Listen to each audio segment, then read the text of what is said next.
Thutha wa arwaru angĩ 322 kwĩyongerera ihinda-inĩ rĩa mathaa 24, rĩu mũigana wa arwaru gũkũ bũrũri-inĩ ũkinyĩte 31,763. Harĩ mũigana ũyũ, arwaru 20,236 nĩ athuri na acio angĩ 11,205 nĩ atumia. CAS wa ũgima wa mwĩrĩ Ndagĩtarĩ Mercy Mwangangi akiuga mũrimũ ũyũ kuma kĩambĩrĩria ũkoretwo ũkĩgũmĩra athuri gũkĩra atumia.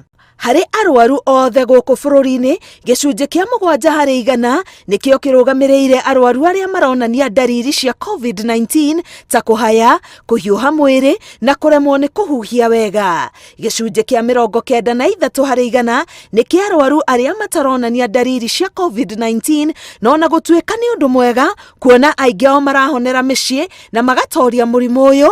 Mwangangi arauga guoko-inĩ gũkũ kũngĩ nĩ ũgwati mũnene kuona aya nĩo marĩ na ũhoti wa gũtambia mũrimũ ũyũ, amu kaingĩ maratukana na andũ angĩ onao matakwĩmenya kana nĩ arwaru. Gũkũ mũigana wa arĩa mahonete ũkĩyongerera na 288 na kũhinga 18,157. Today we've lost 16 patients who succumbed to the disease, bringing our fatality to 532. And we would like to pass our sincere condolences to the families and friends of all of those who've lost their loved ones.